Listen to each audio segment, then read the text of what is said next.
Di luar, Xiao Yao Zizun dan yang lainnya menunggu dengan cemas. Tiba-tiba sesosok muncul di depan semua orang. Itu adalah Qin Chen. Chen, apakah kamu baik-baik saja? Melihat Qin Chen, Chen Sisi segera bergegas ke depan dan meraih tangan Qin Chen. Sangguan Waner pun melangkah maju dengan ekspresi khawatir. Apa yang bisa terjadi padaku? Ucap Qin Chen tersenyum dan memeluk Sisi, dan Sangguan Waner juga dengan sadar melangkah maju dan memegang pergelangan tangan Qin Chen. Qin Chen, apakah kamu sudah menyempurnakan menara Guyu? Pada saat ini, Xiao Yao Zizun melangkah maju dan berkata sambil tersenyum. Ya, ucap Qin Chen mengangguk. Di sampingnya, leluhur Jian dan yang lainnya semuanya menunjukkan ekspresi keheranan. Leluhur Jian bertanya dengan rasa ingin tahu, objek ini sangat sulit untuk disempurnakan. Kami mencobanya sebelumnya, tetapi kami tidak berhasil. Bisakah Anda memberitahu saya bagaimana Anda berhasil menyempurnakannya? Qin Chen berpikir sejenak dan berkata, sebenarnya sangat sederhana. Meskipun menyakitkan untuk memperbaiki menara Guyu ini, itu akan baik-baik saja selama kamu melewatinya. Sangat sederhana, melewatinya. Gumam leluhur Jian langsung terdiam. Jika sesederhana itu, mereka tidak akan bisa memperbaikinya saat itu. Qin Chen tersenyum dan berkata, sebenarnya, menara Guyu ini sangat sulit untuk disempurnakan.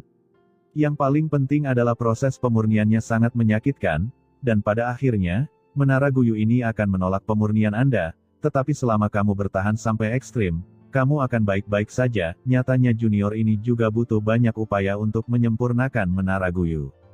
Leluhur Jian mengedipkan matanya, saya mengerti setelah menahan rasa sakit, tapi saya ingat bahwa ketika kita berada di akhir penyempurnaan kita, perlawanan Guyuta jauh lebih besar dari setengah langkah transenden. Bahkan jika kita setengah langkah transenden, tidak mungkin untuk bisa menahan tekanan ini. Jika aku menahannya dengan paksa, jiwaku hanya akan terbang menjauh, jadi aku harus menyerah. Kamu, Qin Chen tersenyum dan berkata, Senior Jianzu, Anda mengatakan memang demikian. Pada saat terakhir, kekuatan biasa tidak dapat menyerah. Saya hanya melepaskan kekuatan darah guntur untuk menaklukkan yuta kuno ini. Apa? Kekuatan garis keturunan guntur. Ucap leluhur Jian dengan bingung. Oke, baiklah. Ucap Xiao Yao Zizun bahkan melangkah maju dan menyela, Senior Jianzu, jangan tanya. Kekuatan garis keturunannya berbeda dari milikmu. Kita tidak bisa melakukannya, dan itu tidak berarti Qin Chen tidak bisa melakukannya. Apa Anda lupa tentang apa yang saya katakan sebelumnya? Orang ini berbeda, apakah Anda mengerti? Leluhur Jian tercengang. Dia melihat ke belakang, mengangguk dan berkata, saya mengerti. Xiao Yao Zizun berkata kepada Qin Chen, bisakah kamu menyimpan benda ini? Qin Chen mengangguk dan berbalik untuk melihat menara Guyu. Dia mengangkat tangannya dan dengan keras, seluruh menara Guyu bergetar dalam sekejap. Saat berikutnya, menara kuno besar yang berdiri di markas Tiangong selama ratusan juta tahun, dengan cepat menjadi lebih kecil dan segera jatuh ke dalam dan menghilang ke tangan Qin Chen. Melihat Qin Chen menyingkirkan menara Guyu, Xiao Yao Zizun menunjukkan senyuman puas, dengan benda ini, kita akhirnya bisa memasuki lautan kosmik. Senior Xiao Yao, apakah kamu memintaku untuk menaklukkan menara Guyu ini hanya untuk memasuki laut kosmik? Ucap Qin Chen bertanya, jika tidak, apa lagi? Ucap Xiao Yao Zizun melirik ke arah Qin Chen, alam semesta kita memiliki jalan untuk memasuki laut kosmik, tetapi jika Anda ingin memasuki laut kosmik, tubuh biasa tidak dapat menahannya, dan itu akan memakan banyak souyuan, dan hanya dengan harta paling berharga kita bisa menyeberang dengan selamat. Dan menara Guyu ini adalah salah satunya. Dengan harta karun ini, Anda dapat menggunakannya untuk menyeberangi lautan kosmik tanpa khawatir akan cedera fisik. Qin Chen tiba-tiba menyadari. Ayo pergi, aku akan memberimu waktu 3 bulan untuk mengurus urusanmu sendiri, dan kemudian kita akan bertemu di kota aliansi Teran. Setelah Xiao Yao Zizun selesai berbicara, dia segera berbalik dan pergi. 3 bulan, gumam Qin Chen mengangguk. Dengan sangat gembira, Qin Chen membawa Chen Sisi dan yang lainnya kembali ke alam surga timur.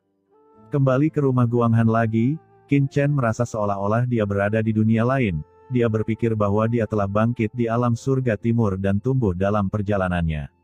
Qin Chen, kamu akhirnya bersedia untuk kembali. Begitu Qin Chen kembali, Ji Wuxu tersenyum dan berkata, Cicit perempuanku, menurutku kamu tidak bisa melakukan itu. Kakek, suara yang agak malu-malu terdengar, dan Qin Chen menoleh untuk melihat, hanya untuk melihat Ji Ruyu berjalan ke arahnya selangkah demi selangkah, dengan mata merah. Ruyu, Sao Chen. Ji Ruyu tiba-tiba melemparkan dirinya ke pelukan Qin Chen. Kamu akhirnya kembali, ucap Ji Ruyu menangis sambil terisak. Setelah sekian lama pergi, Ji Ruyu sangat merindukannya. Maafkan aku Ruyu, ucap Qin Chen sambil membelai rambut Ruyu.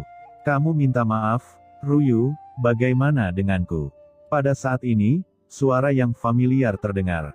Qin Chen mendongak kaget dan melihat sosok cantik mendekat. Dia memiliki ekspresi dingin, tetapi matanya juga sangat bersemangat dan matanya kemerahan. Itu adalah Anda Qiansu. Qiansu, kenapa kamu ada di sini? Ucap Qin Chen bersemangat. Bukankah Qiansu ada di tempat Yao Yue Zizun? Kenapa kamu ada di sini? Apakah kamu tidak ingin melihatku? Ucap Yu Qiansu menjadi dingin dan mendengus. Tidak, saya hanya sedikit terkejut, ucap Qin Chen menjelaskan dengan tergesa-gesa. Dia bergegas maju dan secara alami dibujuk lagi. Qiansu tidak terlalu marah, dan segera menenangkan diri. Ternyata Xiao Yao Zizun mengetahui bahwa Qin Chen akan pergi, maka ia meminta istrinya Yao Yue Zizun untuk mengembalikan Qiansu ke surga. Selama pertemuan ini, kedua belah pihak secara alami membicarakan segala hal. Qiansu dan Ruyu juga sangat bersemangat setelah melihat Chen Sisi. Meski sudah mendengar tentang Chen Sisi dari orang lain, mereka tetap bersemangat melihatnya secara langsung. Ketika sekelompok orang bertemu, tentu saja itu sangat hidup. Malam itu, semua orang di pavilion Chendi berkumpul di sini, para budak kulit hitam dan yang lainnya semua bersemangat, dan Tuan Qin Batian juga sangat senang. Selama periode tanpa Qin Chen, pavilion Chendi berkembang semakin baik di bawah kepemimpinan Master Pedang Abadi dan Ji Wuxu. Setelah makan malam, Qin Chen dan Chen Sisi kembali ke kamar. Sao Chen, ucap Ji Ruyu adalah orang pertama yang meringkuk. Segera setelah itu, Yu Qiansu dan Chen Sisi juga melangkah maju untuk memeluk Qin Chen, dan Sangguan Waner juga berjalan perlahan. Aku minta maaf karena membuatmu menderita. Ucap Qin Chen memeluk beberapa orang dan berkata dengan emosi. Berhenti bicara, aku menginginkannya. Ucap Ji Ruyu mencondongkan tubuh ke telinga Qin Chen dan membisikkan dua kata. Napasnya yang harum menyentuh leher Qin Chen, membuatnya hangat dan panas. Qin Chen tiba-tiba gemetar. Dia memandang para wanita itu dengan kaget. Wanita di depannya seperti genangan mata air, masing-masing menawan tak terlukiskan. Saat berikutnya, Qin Chen didorong langsung ke tempat tidur oleh beberapa wanita. Tiba-tiba, teriakan Qin Chen datang dari dalam rumah. Saat ini, di halaman luar rumah, sesosok tubuh yang kesepian berdiri di sini. Itu adalah Murong Bingyun. Dia mendengarkan suara-suara keras yang datang dari dalam rumah, dan ekspresinya terlihat sangat kesepian dan kesepian. Saat Murong Bingyun berdiri seperti ini, beberapa suara terdengar dari luar halaman. Itu adalah Zhao Lingshan, Putri Zixun dan lainnya. Kamu, ucap Murong Bingyun memandang mereka dengan kaget, wajahnya sedikit merah, seolah-olah ada sesuatu yang ditemukan. Di dalam ruangan, aroma hangat nefrite dan lengan merah menambah keharumannya. Saat ini, Chen Sisi dan yang lainnya mengelilingi Qin Chen, tertawa dan berbisik, mengungkapkan rasa mabuk cinta mereka. Yu Qiansu dan Ji Ruyu juga berdiri di sampingnya, tubuh mereka lembut dan tanpa tulang, mata mereka melayang dan menawan. Adegan seperti itu membuat Qin Chen berteriak bahwa dia tidak tahan. Di masa lalu, Yu Qiansu dan yang lainnya cukup pendiam dan masih mempertahankan rasa malu para gadis. Tetapi setelah mengalami begitu banyak hal, mereka menjadi sangat sadar. Hidup ini singkat, mengapa mengecewakan kekasih Anda karena prasangka sekuler? Biarkan beberapa hal baik. Pada tahun-tahun ini, tidak ada yang tahu seberapa besar penderitaan mereka di dalam hati. Mereka tidak tahu keberadaan Qin Chen atau di mana Qin Chen berada. Namun, mereka tidak memiliki banyak kemampuan untuk membantu Qin Chen dan hanya bisa menunggu dengan keras. Suasana hati yang cemas sama sekali tidak bisa digambarkan dengan kata-kata. Mereka membenci diri mereka sendiri dan ketidakmampuan mereka membantu Qin Chen. Sekarang mereka melihat Qin Chen lagi, pikiran tak berujung meledak. Mereka tidak lagi ingin menekan emosi batin mereka dan secara langsung mengungkapkan keinginan mereka. Di halaman kecil di luar ruangan, Ketika Zhao Lingshan dan yang lainnya bertemu dengan Murong Bingyun, wajah mereka memerah. Mereka semua berpura-pura tidak bertemu satu sama lain, dan hanya menatap ruangan di dalam, menunjukkan rasa iri. Suara yang datang dari dalam membuat seluruh tubuh mereka terasa panas, sepanas api, dan mata mereka berkilauan seolah-olah bisa meneteskan air. Meskipun Qin Chen bukan orang baru dalam urusan manusia, bagaimana dia bisa menahan siksaan beberapa orang? Qiansu dan yang lainnya bersandar pada Qin Chen, menghembuskan napas seperti biru, dan tertidur kelelahan. Melihat orang-orang di depannya, Qin Chen tersenyum pahit. Dia tidak tahu bagaimana perasaan mereka terhadapnya. Dia membelai kulit mereka dengan tangannya dan mencium aroma tubuh mereka. Sementara dia bahagia dan puas, hatinya juga berat. Terlalu sulit bagi Qiansu dan yang lainnya untuk mengikutinya. Dalam kehidupan ini, dia tidak akan pernah membiarkan mereka menderita kerugian apapun. Dini hari berikutnya, pada pukul 3 pagi, beberapa orang terbangun. Setelah melakukan sedikit gerakan, mereka saling memandang dan tersenyum, lalu naik kembali. Setelah beberapa latihan pagi, Qin Chen dan yang lainnya pergi untuk sarapan. Pada saat ini, Murong Bingyun, Zhao Lingshan, Putri Zixun, Wei Siqing, Qin Tingting, Ao Qingling, Li Wansu dan lainnya juga sedang makan di paviliun Chendi. Mereka melihat Qin Chen dan yang lainnya keluar dan berjalan dengan cara yang aneh. Mereka memikirkan sesuatu, dan mau tidak mau wajahnya menjadi merah padam. Ketika Chen Sisi dan yang lainnya melihat beberapa orang, wajah mereka sedikit memerah, dan kemudian mereka kembali ke keadaan aslinya. Dengan kekuatan dan kesadaran mereka, meski dalam situasi seperti itu, mereka masih bisa merasakan pergerakan di halaman, namun mereka melakukannya dengan tenang dan alami. Jatuh cinta adalah hal yang wajar bagi pria dan wanita, jadi mengapa harus malu-malu? Teman-teman, jika ingin datang pada malam hari, kenapa tidak datang bersama? Saat makan, Chen Sisi malah terkekeh dan memperingatkan. Di samping, tangan Qin Chen bergetar. Chen, lihat betapa lelahnya kamu. Makanlah sepotong tiram berbintang untuk memulihkan energimu. Kata Jiruyu mengambil sepotong tiram berbintang dan memasukkannya ke dalam mangkuk Qin Chen. Yu Qiansu juga mengambil sepotong daging kuda laut dari galaksi mati dan menyerahkannya ke mulut Qin Chen. Di seberang mereka, Murong Bingyun dan yang lainnya tiba-tiba berubah menjadi lebih menakutkan. Tuan Muda Chen. Saat ini, budak hitam datang bersama Tianxing Zhenren, Ao Lai, Gu Zhenren, Fu Qiankun, Mo Yuanbai dan lainnya. Sekarang mereka semua adalah orang-orang kuat yang ditempatkan di paviliun Chendi di berbagai tempat di surga. Meskipun tingkat kultivasi mereka berbeda, dan ada pula yang hanya yang mulia, mereka sudah memiliki reputasi besar di seluruh surga. Ahem, sepertinya aku turun di waktu yang salah. Aku akan kembali lagi nanti. Kata budak hitam buru-buru berbalik dan pergi. Jangan melihat apapun yang tidak pantas. Jangan melihat apapun yang tidak pantas. Putri, kamu harus bekerja keras. Masa depan keluarga Aoku bergantung padamu. Meskipun ini bukan giliranmu untuk menjadi seorang istri, jika kamu bisa menjadi cantik di samping Tuan Chen dan melahirkan seorang putra, maka sebagai seorang ayah akan puas. Tuan Chen, kini dia adalah penyelamat alam semesta ini, seorang pahlawan yang berdiri tegak dan kuat. Sebelum berangkat, Ao Lai buru-buru mengirim pesan ke Ao Qingling. Ayah, ucap Ao Qingling merasa malu dan mengirim pesan. Meskipun transmisi suara di antara mereka berdua bersifat rahasia, hal itu tidak dapat disembunyikan dari kesadaran Qin Chen. Dia segera menyemprotkan seteguk anggur Li Wei di huang yang baru saja dituangkan Sangguan Waner ke dalam mulutnya. Ahem, aku sudah selesai makan, budak hitam, tunggu aku, ucap Qin Chen berdiri dengan cepat dan menyusul budak hitam. Dalam 3 bulan, dia harus menyelesaikan semuanya di paviliun Chendi.